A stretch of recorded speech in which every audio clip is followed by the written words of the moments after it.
गीता में अर्जुन को स्वयं भगवान कह रहे हैं कि उस परमेश्वर की शरण में जा, उसके लिए उन संतों के पास जा जो तत्वदर्शी हो। इसी प्रकार हजरत मोहम्मद को उनका अल्लाह कह रहा है कि कोई और पूर्ण परमात्मा है, उसको पाने के लिए उन तत्वदर्शी संत की तलाश कर। वो प्रभु कौन है, ये जानने के लिए कृपया अवश्य सुनिए जगत गुरु तत्वदर्शी संत रामपाल जी महाराज के अमृत वचन।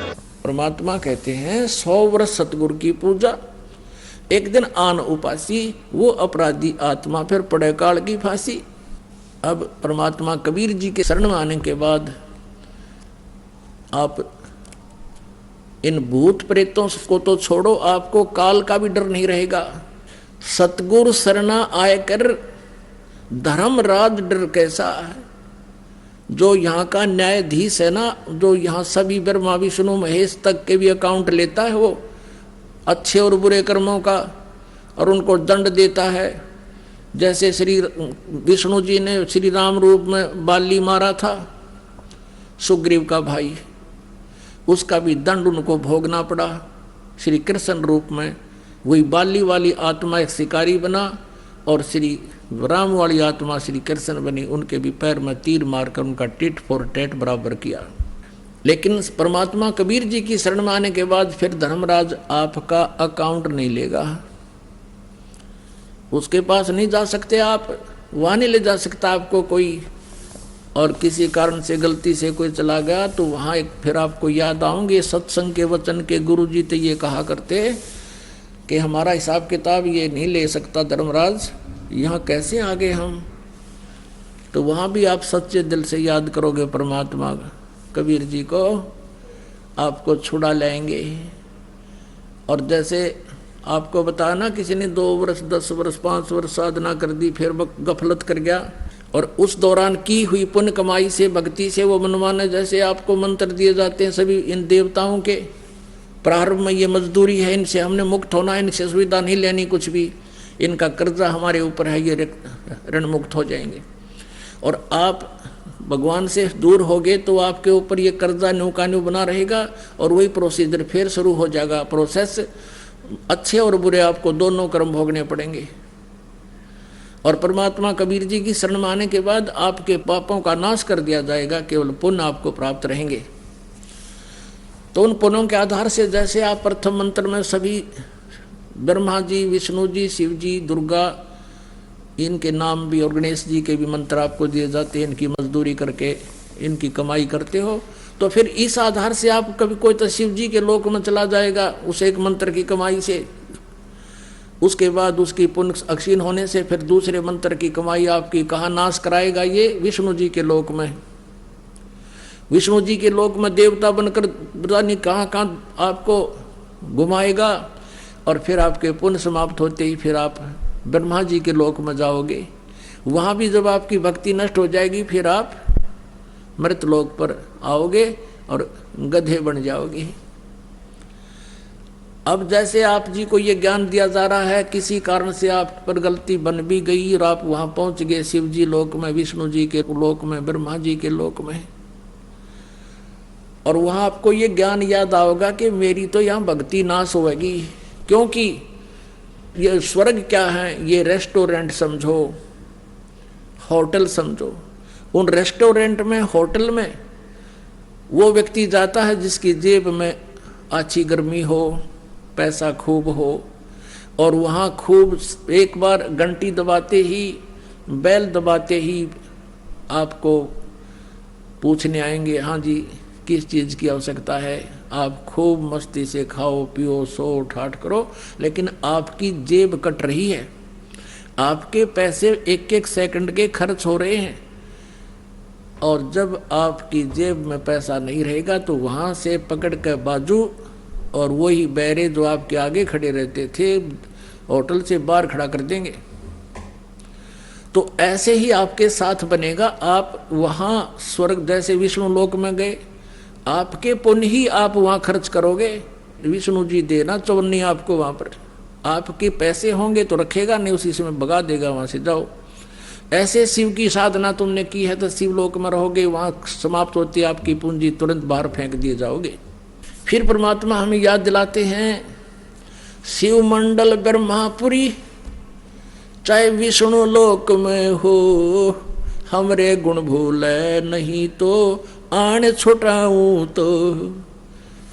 देख कितने दयालु हैं कि मान ले मूर्ख तने यहाँ गलती कर भी दी, भक्ति नहीं करया, कुछ वर्ष करके छोड़ भी दी, फिर तू वहां जाएगा विष्णु लोक में, ब्रह्मा के लोक में, क्योंकि प्रथम मंत्र की बहुत कमाई आपको करवाई जाती है। तो वहां भी तो मुझे याद कर लेगा, मेरे गुण नहीं भूलेगा कि मेरे से गलती होगी, परमात्मा मुझे बचाओ, मेरी तब भक्ति नाश हो जाएगी। यहाँ पर कहते हैं शिव मंडल यानी शिव के लोक में, शिव मंडल ब्रह्मापुरी चाहे विष्णु लोक में हो, और हमरे गुण भूला नहीं तो आण छुटाऊं तो वहां जब याद करोगे, वहां परमात्मा इस दास के रूप में पहुंचेगा आपकी और कहेगा उनको छोड़ दो, ये हमारा बच्चा है। लेकिन आपने एक समय गोल्डन चांस खत्म कर दिया, फिर ना जाने कब मनुष्य जीवन होगा, उसको परमात्मा कहाँ ले जाएगा, अपने लोक में ले जाता है। और फिर उसके आधार से परमात्मा आपके अपने हिसाब से आपको मनुष्य जीवन देता है। अब वो मनुष्य जीवन आपके प्रारंभ हो गए, उस मनुष्य जीवन में फिर संत मिलेंगे, इसी तरह प्रोसेस फिर होगा जो आज हो रहा आपका। और इस प्रोसेस में आप फिर फेल हो गए, फिर धक्के खाए जाइए, चाहे लाख जन्म हो जी इस भक्ति से मनुष्य के, फिर क्या क्या सहारा मिला आपको,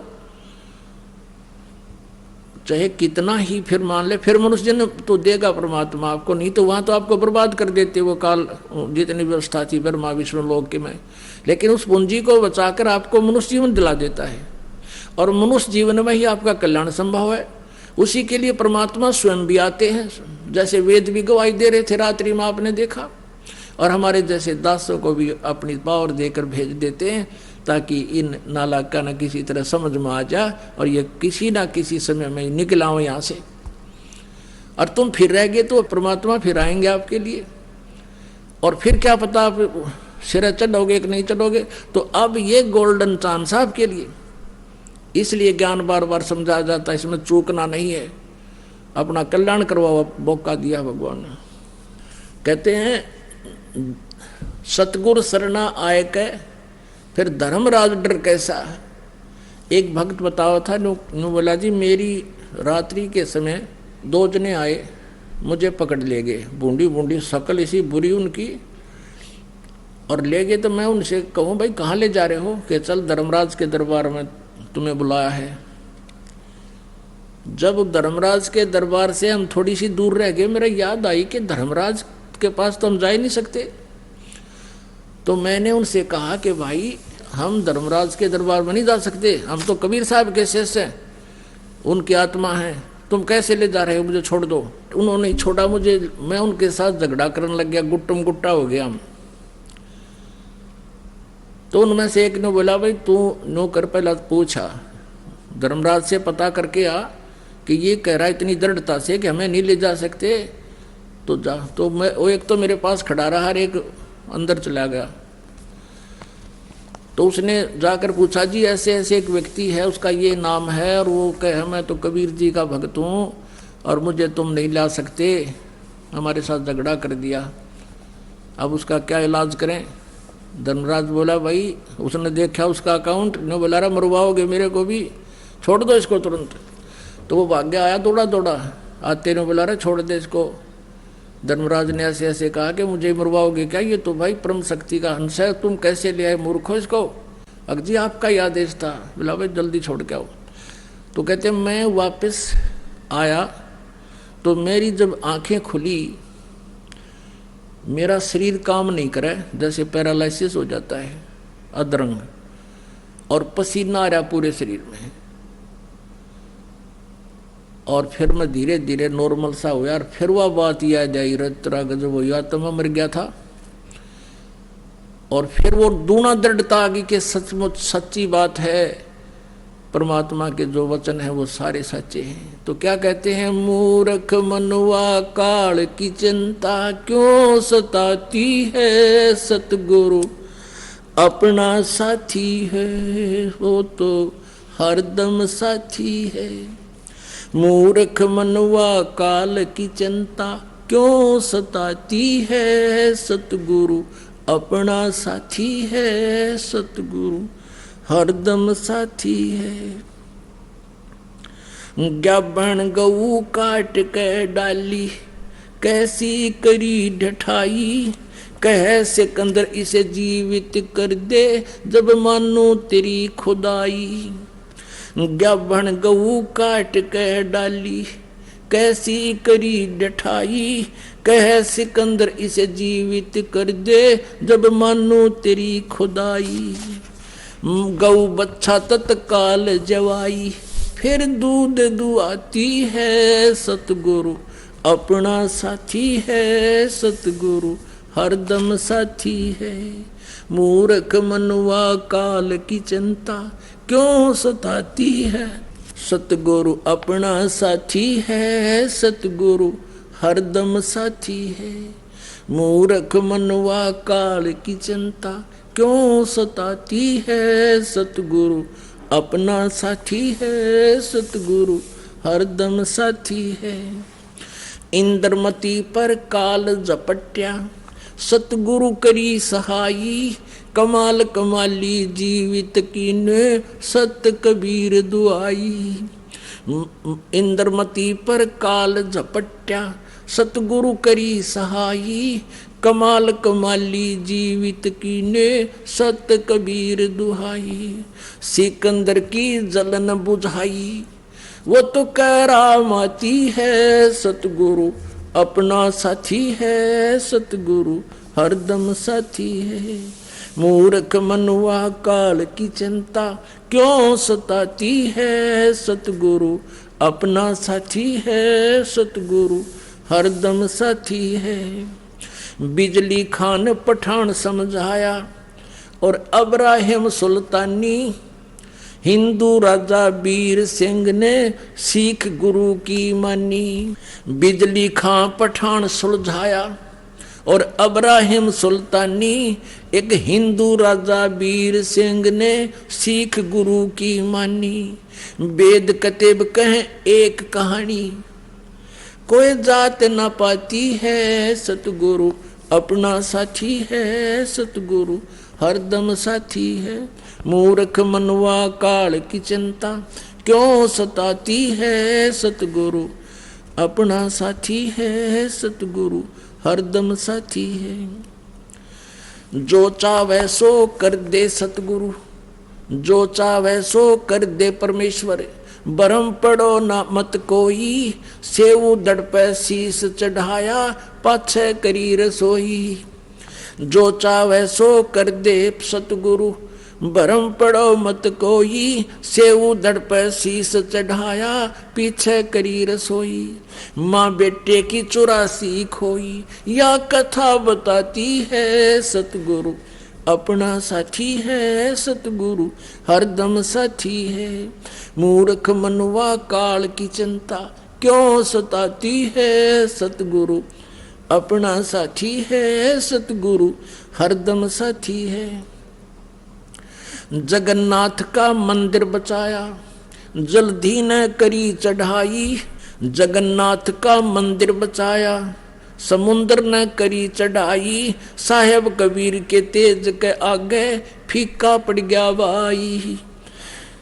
जगन्नाथ का मंदिर बचाया, समुद्र न करी चढ़ाई, साहेब कबीर के तेज के आगे फीका पड़ गया भाई। विपर रूप धर देई दुहाई, मेरी नहीं पार बसाती है, सतगुरु अपना साथी है, सतगुरु हरदम साथी है। मूर्ख मनवा काल की चिंता क्यों सताती है, सतगुरु अपना साथी है, सतगुरु हरदम साथी है। राज दरबार में साहेब कबीर ने पग पर डाला पानी, जगन्नाथ के पांडे के पैर की या पड़गी अग्न बुझानी। राज दरबार में साहेब कबीर ने अपने पग पर डाला पानी, जगन्नाथ के पांडे के पैर की या पड़गी आग बुझानी। दूत भेज के पूछे कहानी, ज्यों की त्यों ही पाती है सतगुरु अपना साथी है सतगुरु हरदम साथी है। मूर्ख मनवा काल की चिंता क्यों सताती है सतगुरु अपना साथी है सतगुरु हरदम साथी है। उबलते तेल के बर्तन में डाले वो बंदी छोड़ कबीर, सेक तकी के मंत्र से तेल की ठंडी करी तासीर। उबलते तेल के बर्तन में डाले वो बंदी छोड़ कबीर, सेक तकी कह मंत्र से तेल की इसने ठंडी करी तासीर। उंगली डाली न सही पीड़, सिकंदर को मूर्छा आ जाती है सतगुरु अपना साथी है सतगुरु हरदम साथी है। मूर्ख मनवा काल की चिंता क्यों सताती है सतगुरु अपना साथी है सतगुरु हरदम साथी है। परमेश्वर कबीर को काटन चला वो शेख तकी जलील, आर पार तलवार निकल जा फिर भी समझा नहीं खलील। साहेब कबीर को काटन चले वो शेख तकी जलील, आर पार तलवार निकल गई फिर भी समझा नहीं खलील। भाग गया ना लाई ढील, साहेब को हंसी आ जाती है सतगुरु अपना साथी है सतगुरु हरदम साथी है। मूर्ख मनवा काल की चिंता क्यों सताती है सतगुरु अपना साथी है सतगुरु हरदम साथी है। शेख तकी ने जुल्म गुजारे 52 करी बदमाशी, खूनी हाथी आगे डाले वो बांध जूड़ अविनाशी। शेख तकी ने जुल्म करे ये 52 करी बदमाशी, खूनी हाथी आगे डाले बांध जूड़ अविनाशी। हाथी डर से भाग जासी, दुनिया गुण गाती है सतगुरु अपना साथी है सतगुरु हरदम साथी है। मूर्ख मनवा काल की चिंता क्यों सताती है सतगुरु अपना साथी है सतगुरु हरदम साथी है। झूठा प्रचार किया किसी मूर्ख ने, कबीर करे भंडारा, 2 रोटी का साधन ना था वह भेख जुड़ा अतिवार्या। झूठा प्रचार किया किसी मूर्ख ने, कबीर करे भंडारा, 2 रोटी का साधन नहीं था भेख जुड़ा अतिवार्या। बन आया के 100 बनजारा, यो होता ही माती है सतगुरु अपना साथी है सतगुरु हरदम साथी है। मूर्ख मनवा काल की चिंता क्यों सताती है सतगुरु अपना साथी है सतगुरु हरदम साथी है। जीवा दत्ता ने सुख के खूंट पर ली परीक्षा वारी, परमेश्वर कबीर के चरणा अमृत से हरी होगी वह सुखी डारी। जीवा दत्ता ने सुख के खूंट पे ली परीक्षा भारी, परमेश्वर कबीर के चरणामृत से हरी हुई वह डारी। कबीर बट से वो जाता पुकारी, दुनिया देखण जाती है सतगुरु अपना साथी है सतगुरु हरदम साथी है। मूर्ख मनवा काल की चिंता क्यों सताती है सतगुरु अपना साथी है सतगुरु हरदम साथी है। रविदास कबीर जी हाथी चढ़ चाले, संग ले ली गणका माई। रविदास कबीर जी हाथी चढ़ चाले, संग ले ली गणका माई। गंगो दक्षी सी में भर के मदराजों पीवे वाई। रविदास कबीर जी हाथी चढ़ चाले, संग ले ली गणका माई, गंगो दक्षिसी में भर के मदरा जो पीवे भाई। 64 लाख ने भक्ति बहाई, मूर्ख को नहीं प्रतीत आती है। सतगुरु अपना साथी है, सतगुरु हरदम साथी है। मूर्ख मनुआ काल की चिंता क्यों सताती है। सतगुरु अपना साथी है, सतगुरु हरदम साथी है। गुरु राम देवानंद जी ने दया करी, राम नाम का प्याला सत्य नाम का मंत्र देके ये किया ज्ञान उजियाला। गुरु राम देवानंद जी ने दया करी, प्या राम नाम का प्याला सत्य नाम का मंत्र देकर किया ज्ञान उजियाला। चरणों के मां रह राम पाला, अब भक्ति मन भाती है। सतगुरु अपना साथी है, सतगुरु हरदम साथी है।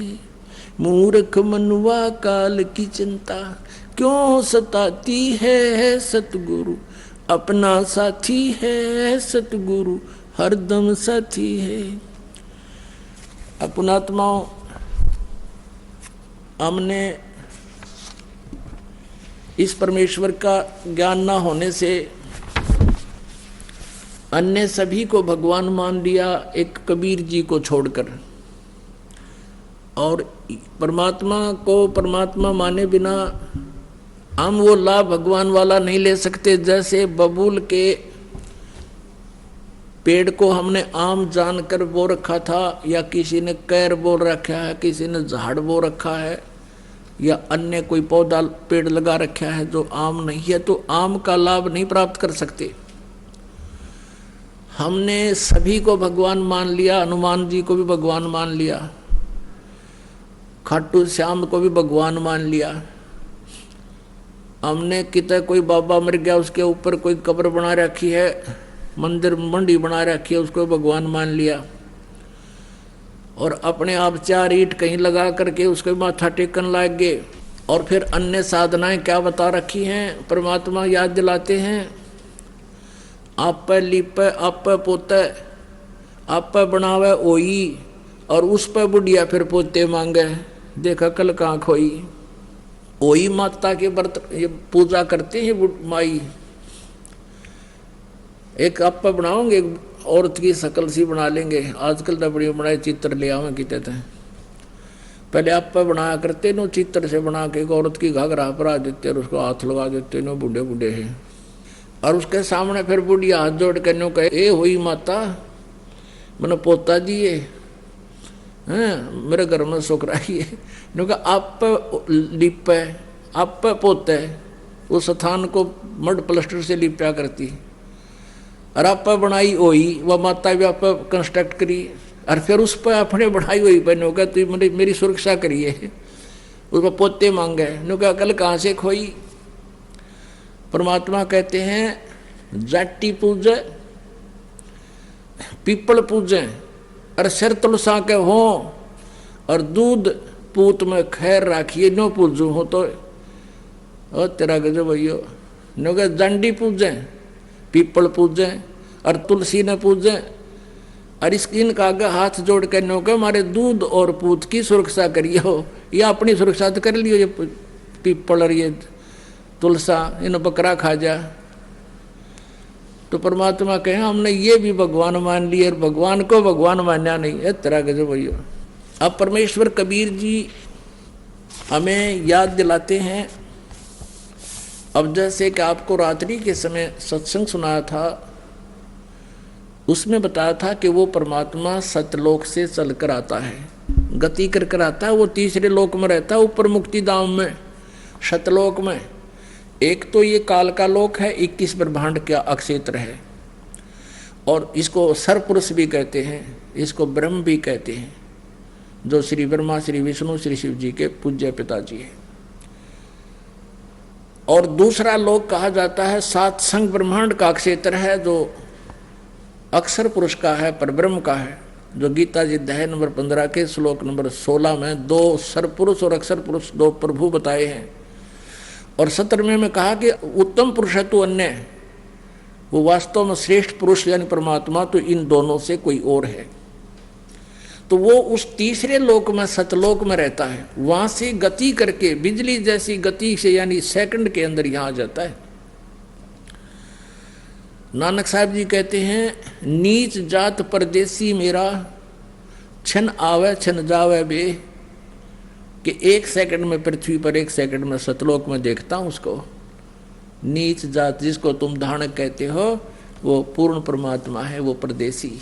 तो वहां से वो सचखंड से गति करके आता है, अपनी प्यारी आत्माओं को मिलते हैं और फिर उनको तत्व ज्ञान से परिचित कराते हैं। इसी अपनी महिमा के अनुसार, अपने गुणों के आधार से जिसके विषय में सदग्रंथ बताते हैं, तो परमात्मा आदरणीय गरीबदास साहिब जी को मिले थे गांव छुडानी, जिला झज्जर, हरियाणा के अंदर।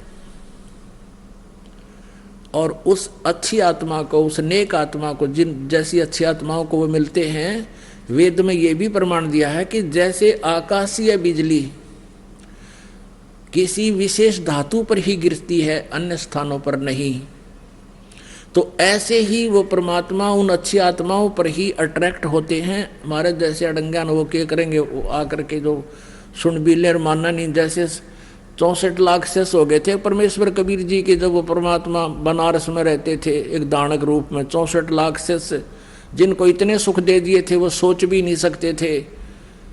इस मालिक की कृपा से उनको नाम जाप से इतना लाभ हुआ था। और फिर परमात्मा ने परीक्षा की थी कि भगवान को कैसे पहचाना इन्होंने, केवल सुखों से ही वो भगवान मान रहे हैं या कुछ मेरे से परिचित भी हैं। तो सभी भाग गए थे हम छोड़कर भगवान को, वो सुनाएंगे कथा भी समय आने पर। वो परमेश्वर गरीबदास साहिब जी को मिले थे, उस अच्छी आत्मा को। और फिर वो 10 वर्ष के थे उस समय गरीबदास साहिब जी, किसान परिवार में जन्म था, जाट परिवार में गरीबदास जी का। 10 वर्ष के बालक अपने ही खेतों में गौवें चरा रहे थे, वहाँ गवाले बनकर गए हुए थे। वहाँ से परमात्मा उनकी आत्मा को सचखंड लेकर गए थे। वो बच्चा मृत हो गया था, शरीर उसका निढाल हो गए थे। गांव वाले गांव में ले आए थे, उसको अंतिम संस्कार करने की तैयारी कर रहे थे। 5-6 घंटे लग गए थे इस प्रोसेस में। परमात्मा उस आत्मा को ऊपर लेकर गए, गरीबदास जी की आत्मा को ब्रह्मा का लोक दिखा, विष्णु का लोक, शिव जी का लोक, धर्मराज का लोक, फिर सब दुर्गा का लोक, ब्रह्मलोक, और ये जहाँ ये काल 1 लाख जीवों को खाता है वो स्थान दिखाया। फिर सचखंड में लेकर गए, वहाँ परमात्मा ने अपना वास्तविक रूप दिखाया। और फिर उस प्यारी आत्मा को वापस छोड़ दिया। फिर उस गरीबदास साहिब जी ने उस परमात्मा की महिमा का एफिडेविट दिया। अमृतवाणी में वो बोला, परमात्मा ने वो ज्ञान फीड कर दिया गरीबदास जी की अंतःकरण में। अब जैसा कि आपने सुना कि उस परमेश्वर ने कैसे कैसे चमत्कार करके दिखाए जो भगवान किया करते हैं, लेकिन हम फिर भी उनको परमात्मा नहीं मान सके, नहीं उनको परमात्मा स्वीकार किया, जिस कारण से हम भटक रहे हैं। वो परमात्मा यहाँ ज्ञान देने के उद्देश्य से आते हैं और वो क्या बताते हैं कि तुम हिंदू और मुसलमान 2 नहीं हो, सिख और ईसाई ये भिन्न नहीं हो, तुम मेरे बच्चे हो। आप मुझे पाने के लिए ही विभाजित हो चुके हो। आज मैं तुम्हारे समक्ष खड़ा हूँ, मैं तुम्हारा भगवान हूँ, तुम मेरे बच्चे हो, मैं तुम्हारा पिता हूँ। लेकिन इन काल के दूतों के द्वारा हम इतने भ्रमित कर दिए जाते हैं, हम परमात्मा को साक्षात खड़े को भी नहीं पहचान पाते, हम इतने अबोध बन जाते हैं। अब क्या बताते हैं भगवान कबीर परमेश्वर जी, मैं रोवत हूँ सृष्टि को, ये सृष्टि रोवे मोहे। कह कबीर हमरे वियोग को, समझ ना सकता कोई। गोता मारूं स्वर्ग में, जा बैठूं पाताले। कह कबीर ढूंढता फिरूं मैं अपने हीरे मोती लाल। तुम हीरे और मोती लाल हो उस परमात्मा के पुण्यात्माओं। आप जी को ढूंढ रहे हैं परमेश्वर, अब जैसे ये ज्ञान गंगा नामक पुस्तक आप तक पहुंचाई परमात्मा ने, और आप उसको पढ़कर आप खींचे आ रहे हो, क्योंकि ये दास जो है उस कबीर परमात्मा का एक समझो जैसे कबाड़िए होते हैं ना, कबाड़िए, और वो अपने दिहाड़ी पर नौकर छोड़ देते हैं कि भी ये ले जाओ चुंबक। वो क्या करते हैं, लोहे को लाकर कबाड़ी को देते हैं, कबाड़िया उनको तोल कर उसके हिसाब से उनका रेट दे देता है उनको मजदूरी। तो वो क्या करते हैं कि चुंबक भी साथ रखते हैं और उस चुंबक को धागे से बांध कर ऐसे जमीन पर लटकाते घिसड़ाते चलते हैं। जो लोहे के कण होते हैं उसको चिपक जाते हैं और वो उतार के उनको अपनी झोली में डाल लेते हैं, और जो कंकर पत्थर हैं वो पड़े रह जाते हैं। फिर उन लोहे के कणों को जो कि मिट्टी में जर रहे थे, खत्म हो रहे थे, उनका अस्तित्व नष्ट हो जाना था, वो वापस आ गए कहाँ, फिर कारीगर के पास।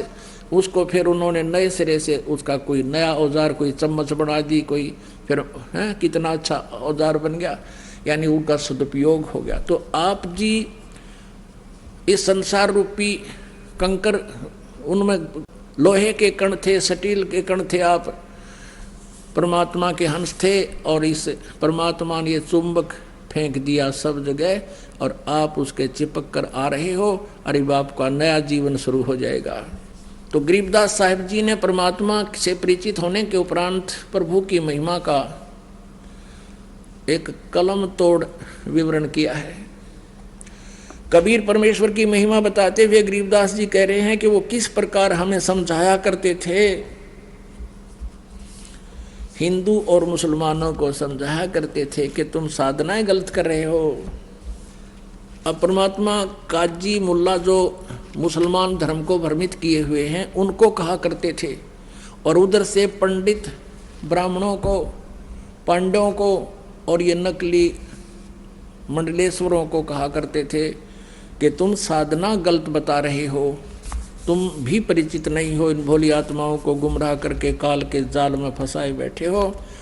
तो सच्चाई कहने से परमात्मा के कबीर जी के वो सभी शत्रु बन गए थे। कौन? मुल्ला और काजी और पंडित, और वो उस टाइम के गुरुवर हिंदू धर्म के।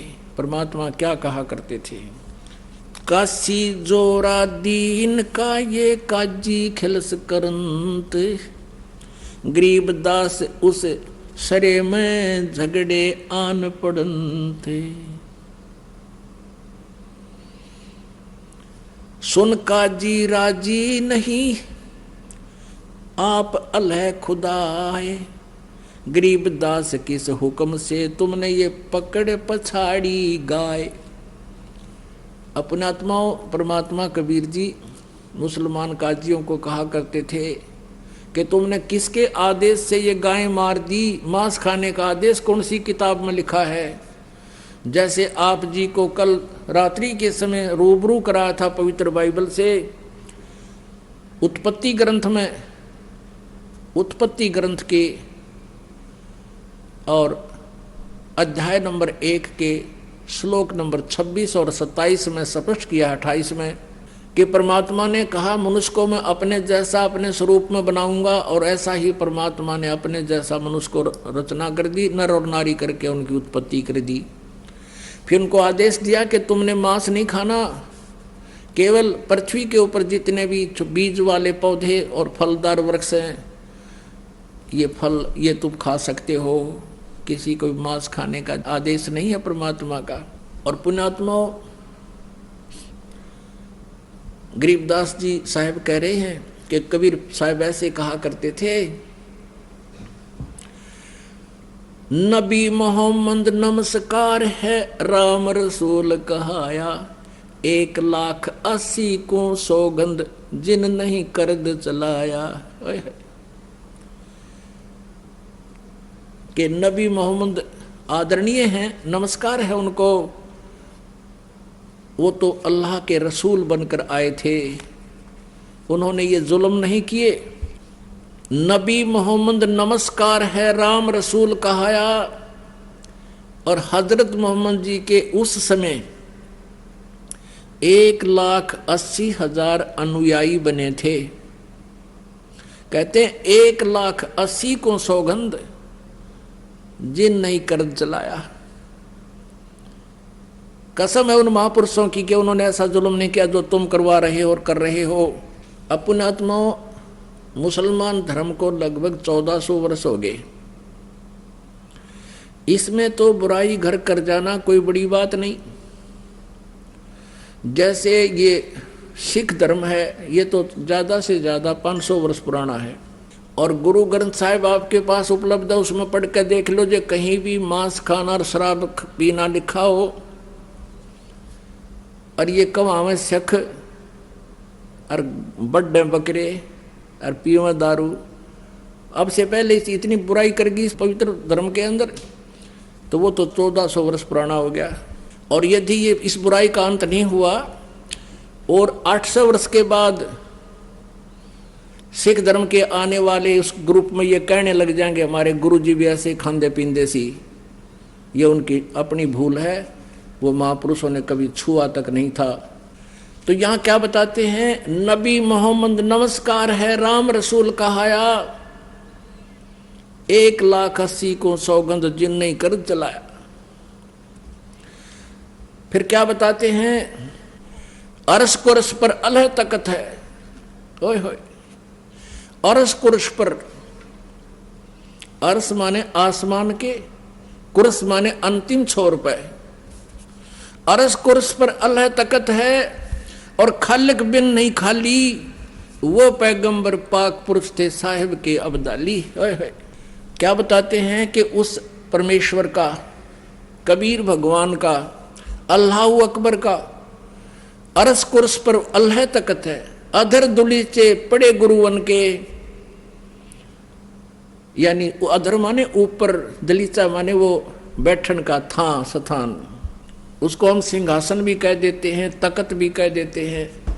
आइए अब हम उन श्रद्धालुओं के अनुभव जानते हैं जो जगत गुरु तत्वदर्शी संत रामपाल जी महाराज जी से दीक्षा प्राप्त कर चुके हैं तथा उनके द्वारा बताए गए भक्ति मार्ग पर चल रहे हैं। सर नमस्कार। सर साहेब।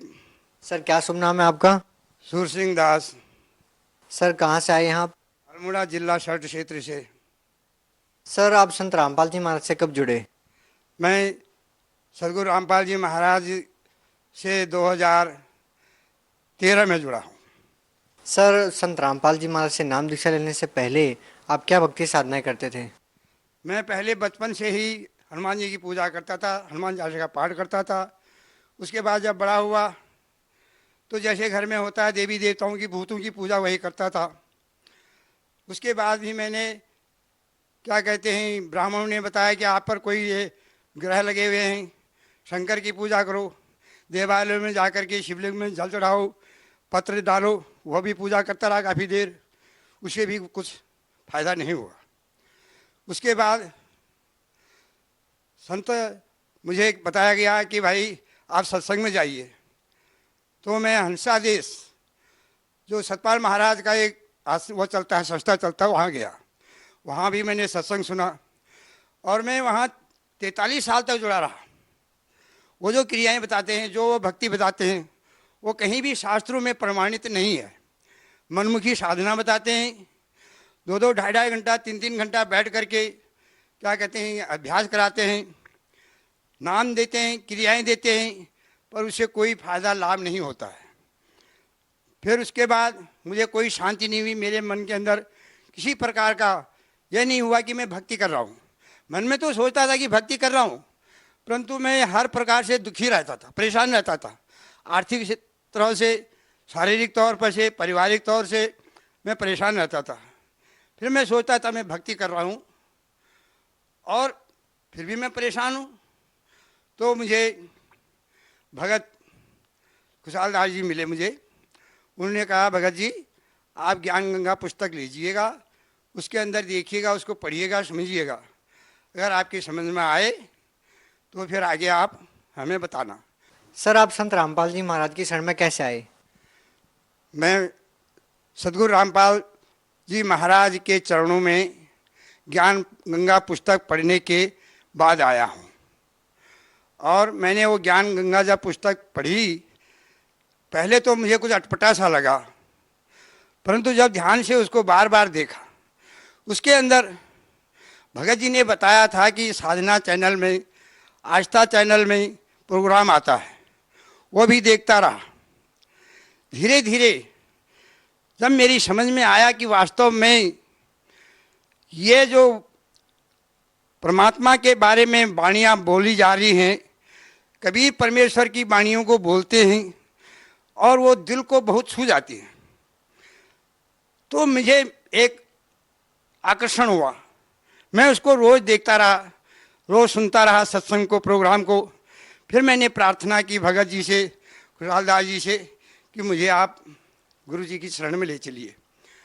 फिर उन्होंने मुझे कहा कि आप चलिए एक दिन। फिर मैं श्री सद्गुरु रामपाल जी महाराज के आश्रम जो सतलोक बरवाला हिसार में है, वहाँ गया। वहाँ जा कर के पहले तो मेरी वैसी ही कल्पना थी, शायद जहाँ जैसे हर जगह आश्रमों में जाते हैं वैसे ही होगा। परंतु वहाँ जाते ही मैंने जब गेट पर देखा, वहाँ के भक्तों का भाव देखा, प्रेम देखा, तो मेरे मन में ये तसल्ली होगी वास्तव में मैं सही जगह पर पहुँच गया हूँ। जब अंदर जा कर के मैंने ये सोचा था कि शायद मैं देखूँगा कि कैसा है, क्योंकि मैं इतने साल वहाँ सतपाल महाराज के वहाँ गया तो वहाँ अलग अलग प्रकार का, अलग अलग ढंग से वो होता था। कहीं पर लाइन अलग है, किसी की लाइन अलग है। मैं ये सोचता था यहाँ भी ऐसे ही होगा, परंतु वहाँ जा कर के जब देखा तो वहाँ जा कर के तो मेरा मन परमात्मा के चरणों में बहुत ही वो हो गया। मैंने कहा वास्तव में मैं सही जगह पर पहुँच गया हूँ। मेरा इतना जीवन बेकार गया आज तक, इतना जीवन मैंने सारा बेकार कर दिया भगवान के नाम पर। फिर मैंने भगत जी वहाँ जा कर के भगत से कहा कि मैंने नाम दान लेना है। सर आपने हंसा देश में कितने साल तक भक्ति की? मैंने वहाँ मैं करीब 43 या 44 साल वहाँ रहा उस संस्था के अंदर, और उनका हर प्रकार से जैसा वहाँ प्रोग्राम होता था वहाँ जाता रहता था, सेवा भी करता था। परंतु मुझे कोई लाभ नहीं हुआ वहाँ का, मेरे मन में कोई संतुष्टि नहीं हुई, क्योंकि वो जो भक्ति बताते थे, जब बाद में हमने सत्संग सुना, जब देखा कि कोई प्रमाणित है ही नहीं, वो नाम जो देते हैं, जो वो क्रियाएँ बताते हैं, वो किसी शास्त्र में प्रमाणित है ही नहीं। तो इसलिए वो मेरा वहाँ से जो है मन हट गया। फिर मैंने वहाँ जाना ही बंद कर दिया। जब से मैंने ज्ञान गंगा पुस्तक पढ़ी और साधना चैनल पर सद्गुरु श्री रामपाल जी महाराज का प्रोग्राम देखा, तब से तो मैंने वो बिल्कुल ही साधना छोड़ दी। फिर मेरा बस एक ही था कि कब मैं परमात्मा से नाम लूँ, मुझे सत्य नाम जो है जिसके बारे में शास्त्रों में बताया गया है, वो सत्य नाम का बोध कैसे हो। तो यही लगन थी मेरे अंदर। तो मैं वहाँ बरवाला जब गया, मुझे नामदान मिला। वास्तव में तब मुझे पता चला, क्योंकि पहले ये शंकाएँ थी। लोग कहते थे कि जो लोग वहाँ जाते हैं वो देवी देवताओं की भक्ति नहीं करते, परंतु वहाँ जाने के बाद ही मुझे वास्तव में पता लगा कि वहाँ तो देवी देवताओं की वास्तविक भक्ति बताई जाती है। ब्रह्मा, विष्णु, महेश, दुर्गा, सब गणेश, सबकी वास्तविक जो नाम है वो भक्ति बताई जाती है। कोई भक्ति को छुड़वाती नहीं है, वहाँ तो भक्ति बताई जाती है जो वास्तविक भक्ति है, जो शास्त्रों में वर्णित है। तो इसी तरह से मैं वहाँ भक्ति परमात्मा के चरणों में लगा। सर संत रामपाल जी महाराज से नाम दीक्षा लेने के बाद आपको क्या लाभ मिले? सबसे पहला लाभ तो मुझे ये मिला कि जो मनुष्य जीवन हमें मिला हुआ है, ये परमात्मा की भक्ति के लिए मिला हुआ है, लौक 84 के बंधन को काटने के लिए मिला हुआ है। तो सबसे प्रथम, सबसे बड़ा लाभ मुझे वहाँ भक्ति मिली और मेरे मन को शांति मिली। ये संसार की जो भटकना है, कोई कहीं भाग रहा है, कोई कहीं भाग रहा है, कोई क्या कहते तीर्थों में भ्रमण कर रहा है, अनेक प्रकार के भ्रमित हो रहे हैं लोग। मुझे उन भ्रमणाओं से बचा दिया। सबसे पहला लाभ तो मुझे ये हुआ। और दूसरा लाभ, मुझे सद्भक्ति मिली और मुझे शारीरिक सुख मिला, मेरे मन में संतुष्टि हुई। सबसे बड़ा जो धन है संतोष का, वो मिले मुझे। और परमात्मा की तरफ से सब लाभ हैं। मेरा परिवार सुखी है, मैं सुखी हूँ, मेरे बच्चे सुखी हैं और कोई मुझे ज़्यादा कोई इच्छा नहीं, क्योंकि परमात्मा ने दे रखा है, समय कट रहा है, आराम से दाल रोटी मिल जाए इसमें संतुष्टि है। क्योंकि ये हमारी हवस की खोपड़ी तो बड़े बड़े राजा महाराजाओं की भी नहीं पूरी हुई, हमारी तो केवल इतना ही चाहिए कि जितना जिसमें कुटुंब समा जाए। सर पहले आप हंसादेश पंथ से जुड़े हुए थे, अब आपने संत रामपाल जी महाराज से नाम दीक्षा ले ली है। सर ऐसा कहा जाता है कि गुरु नहीं बदलना चाहिए, गुरु बदलना पाप होता है। सर क्या कहना चाहेंगे? कहा गया है कि गुरु करिए 10 और 5, जब तक गुरु ना मिले साचा।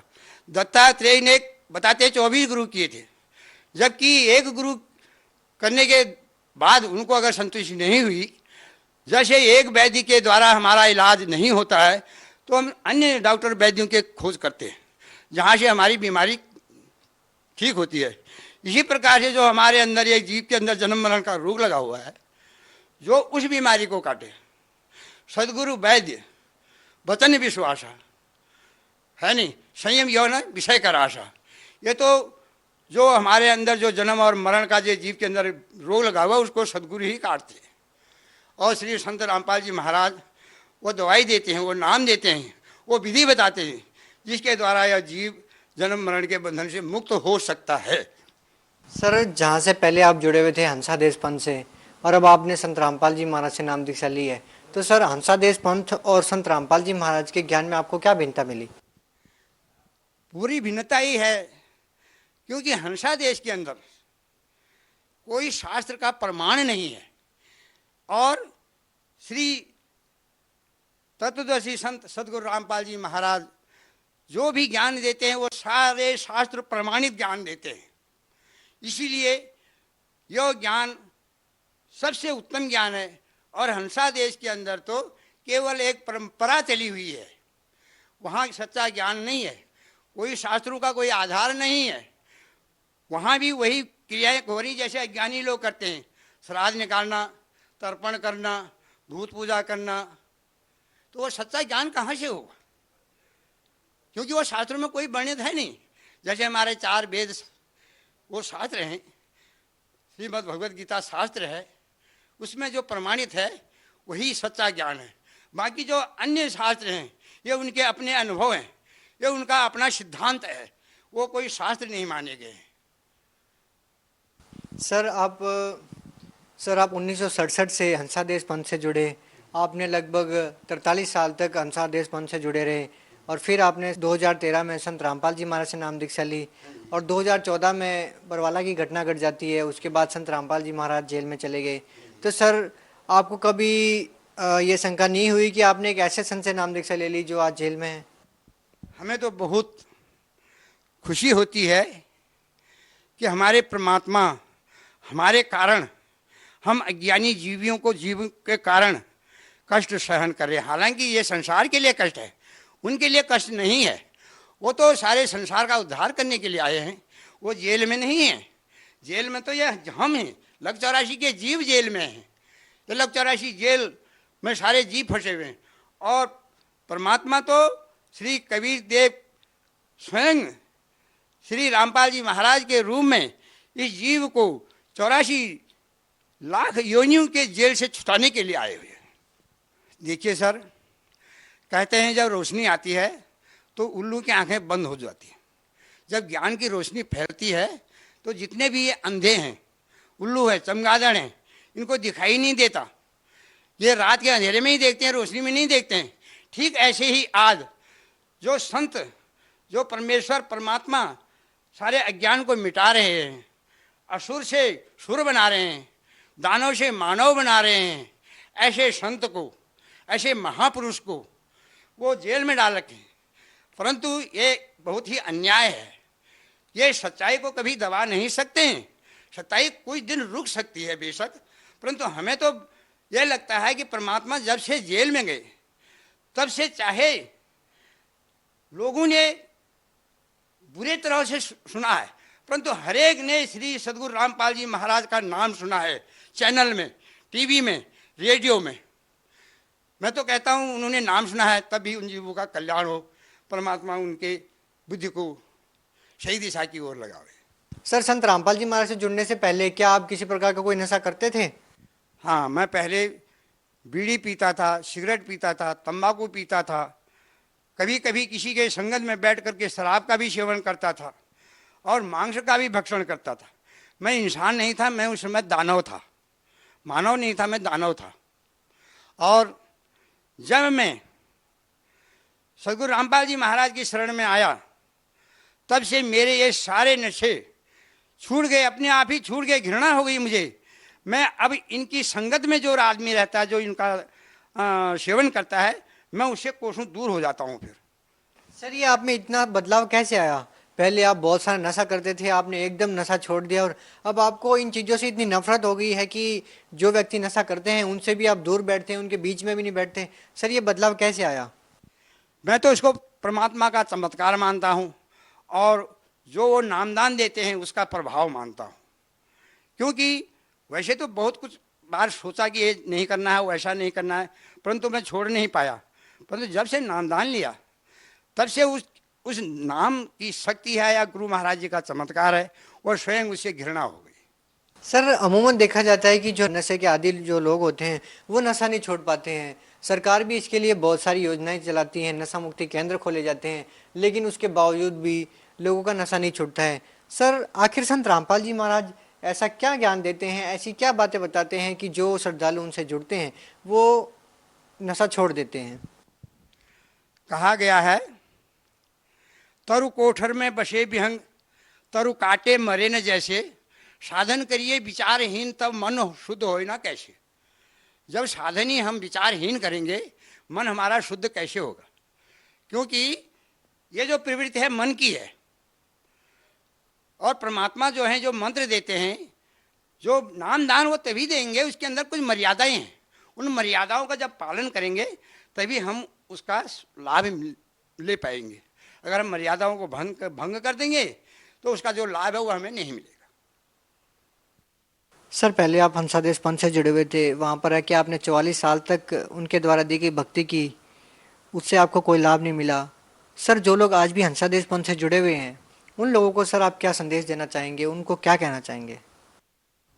मैं उनसे प्रार्थना निवेदन करना चाहता हूँ कि यह बार बार मनुष्य शरीर नहीं मिलता है, और एक बार आप यहाँ आकर के देखिए, गुरु महाराज जी का सत्संग देखिए, ज्ञान गंगा पुस्तक मंगा के आप पढ़िए।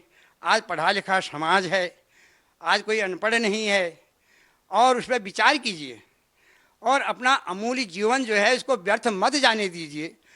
सती भक्ति जो शास्त्रों के अनुसार है उसको प्राप्त कीजिए और अपना कल्याण करवाइए, अपने परिवार का कल्याण करवाइए। वैसे नहीं आ सकते हो तो किसी दुख के कारण से भी तब भी आइए, एक बार दर्शन करके देखिए, वहाँ के माहौल को देखिए कि वहाँ किस प्रकार का माहौल है, कैसे भक्त लोग हैं, क्या वहाँ भक्ति दी जाती है। एक बार मैं उनसे प्रार्थना करता हूँ सभी भाई बहनों से कि आप एक बार अवश्य श्री सद्गुरुदेव श्री रामपाल जी महाराज का सत्संग सुनिए और उनसे नामदान लेकर के अपना कल्याण करवाइए। सर आखिर श्रद्धालु संत रामपाल जी महाराज से ही नाम दीक्षा क्यों लें? इसके पीछे क्या कारण है कि संत रामपाल जी महाराज से ही नाम दीक्षा लें? वो ऐसा है, गुरु महाराज जी जेल में जरूर हैं, परंतु आज परमात्मा ने ऐसी कृपा हम लोगों के ऊपर की है कि जगह जगह हर स्टेट के अंदर, हर जिले के अंदर नामदान केंद्र खोल दिए हैं। पहले तो केवल एक बरवाला में नामदान दिया जाता था, परंतु मालिक ने आज ऐसी दया की है कि हर जगह नामदान केंद्र खोले हुए, और जो 7:40 से 8:40 तक जो साधना चैनल पर प्रोग्राम आता है उसके नीचे एक पीली पट्टी चलती है, उसमें नंबर दिए हुए हैं। उन नंबरों पर कॉन्टैक्ट करके वहाँ से आप ज्ञान गंगा पुस्तक भी मंगा सकते हैं अपना नाम पता दे करके, और वहाँ फ़ोन कर सकते हैं कि कहाँ से हम नामदान लें, हमारा क्षेत्र ये पड़ता है, तो आप भक्तों को जो है वहाँ से पूरी सूचनाएं मिल जाएंगी। सर आप भगत समाज को क्या संदेश देना चाहते हैं? भगत समाज को तो यही संदेश क्या देना है, मेरी तो प्रार्थना है, मैं संदेश के लायक भी नहीं हूँ, मैं प्रार्थना करता हूँ कि आप जरूर इस मानव जीवन का कल्याण करिए, नामदान लीजिएगा और श्री सद्गुरु रामपाल जी महाराज के चरणों में आकर के अपने जीवन को कृतार्थ कीजिएगा और इस मनुष्य जीवन को सार्थक बना करके लव 84 के बंधन से मुक्ति होने का प्रयास कीजिएगा। सर, अभी आप संत रामपाल जी महाराज को परमात्मा कहकर संबोधित कर रहे थे। देखिए सर, जो भी संत रामपाल जी महाराज की शरण में जाता है उनको परमात्मा बोलने लग जाता है, उनके महिमा के गुणगान करने लग जाता है। सर, क्या कारण है? ऐसा है, परमात्मा अपना ज्ञान स्वयं देते हैं। अगर हम किसी भी चीज़ का ज्ञान प्राप्त करते हैं तो वो स्वयं आकर के ही वो ज्ञान जब सामने होगा तभी उसका ज्ञान मिलता है। उदाहरण के लिए, अगर हम गाय का ज्ञान जानना चाहते हैं तो उसके फोटो से ज्ञान नहीं होगा, जब गाय सामने होगी तभी उसका ज्ञान होगा। ठीक ऐसे ही पूर्ण परमात्मा जब सामने होते हैं तो उनका प्रभाव होता है और तभी हमारा ये मन मानता है कि वास्तव में ये पूर्ण परमात्मा है। क्योंकि जो कबीर देव भगवान आज से 600 वर्ष पहले जो लीला करके गए हैं उसमें भी लोगों ने नहीं माना था उनको। उसमें तो उनका तिरस्कार किया था, धारणा कहा था, अशिक्षित कहा था, अछूत कहा था। और उन्होंने अपने समय में कैसी वाणियाँ बोल करके इतने शिष्यों का उद्धार किया, इतने मनुष्य का उद्धार किया। और वही पूर्ण परमात्मा इस समय श्री सद्गुरु रामपाल जी महाराज के रूप में प्रकट हुए हैं। सर, संत रामपाल जी महाराज के बारे में बहुत सी बातें ऐसी बताई जाती है, जैसे कि संत रामपाल जी महाराज के बारे में ऐसा कहा जाता है कि संत रामपाल जी महाराज अपने सत्संगों में सभी धर्मगुरुओं के बारे में बोलते रहते हैं, उनकी निंदा करते हैं। सर, आप इसके बारे में क्या कहना चाहेंगे? सर, परमात्मा के बारे में ऐसा कहना बहुत ही अनुचित है। सद्गुरु रामपाल जी महाराज किसी की निंदा नहीं करते, जो वास्तविकता है वो बताते हैं। जो धर्मगुरु जैसा ज्ञान देते हैं उनके शास्त्रों को पढ़ करके दिखाते हैं कि ये ऐसा ज्ञान देते हैं, और वो किसी की निंदा नहीं करते। निंदा तो वो होती है जो वास्तविकता से दूर हो, निंदा उसको नहीं कहते हैं। मान लिया जाए मैं जुहारी हूँ, अगर मुझे जुहारी कहा जाए तो वह निंदा नहीं है। वास्तव में परमात्मा के बारे में श्री सद्गुरु रामपाल जी जो बताते हैं वह शास्त्रों का प्रमाण देते हैं, किसी की निंदा नहीं करते हैं। ये जो लोग कहते हैं कि वो निंदा करते हैं, ये उनकी धारणाएं व्यर्थ हैं, गलत है। इसको मैं नहीं मानता हूँ और नहीं समाज को मानना चाहिए, क्योंकि सुनाई बात पर एक दूसरे की बात को सुन करके लोग कहते हैं कि वो निंदा करते हैं, जबकि वो शास्त्रों का प्रमाण देते हैं। रामपाल जी महाराज, सद्गुरु रामपाल जी महाराज शास्त्रों के अनुसार जो भक्ति है उसको बताते हैं। अन्य जो धर्मगुरु हैं उनकी जो है मनमाना आचरण बताते हैं, मनमानी भक्ति बताते हैं, जो शास्त्रों में कोई प्रमाणित नहीं है। जैसे गीता के अंदर भी कहा गया है कि जो मनमाना आचरण करते हैं उनको ना तो कोई सुख होता है, ना कोई उनकी सिद्धि होती है, और ना ही उनको सुख मिलता है, ना ही उनको कोई फायदा होता है। इसलिए जो सद्गुरु रामपाल जी महाराज जो शास्त्रों के अनुसार ज्ञान देते हैं वही सद्भक्ति है, और वो किसी की निंदा नहीं करते। सर, आप उत्तराखंड से बिलोंग करते हैं और आपने उत्तराखंड से इतनी दूर हरियाणा में जाकर के संत रामपाल जी महाराज से नाम दीक्षा क्यों ली? क्योंकि मुझे यहाँ सारे उत्तराखंड में, जबकि उत्तराखंड को माना जाता है कि देवी भूमि है, परंतु आज यहाँ देवी भूमि नहीं है, यहाँ सद्भक्ति नहीं है। यहाँ जिनको देवी भूमि का पुजारी माना जाता है वो आज मांसाहार करते हैं, सुरापान करते हैं, झूठ बोलते हैं, छल और कपट करते हैं, शास्त्रों के अनुसार कोई भक्ति नहीं बताते हैं। और हरियाणा के अंदर हिसार जिला बरवाला एक ऐसा पवित्र स्थान है जहाँ पर श्री सद्गुरु रामपाल जी महाराज ने अपना प्रचार क्षेत्र बनाया। वह बहुत बड़ा ही पुण्य तीर्थ है हिंदुस्तान के अंदर, दुनिया के अंदर। तो इसीलिए मुझे वहाँ जाकर के नामदान लेना पड़ा। जी, बहुत बहुत धन्यवाद आपका।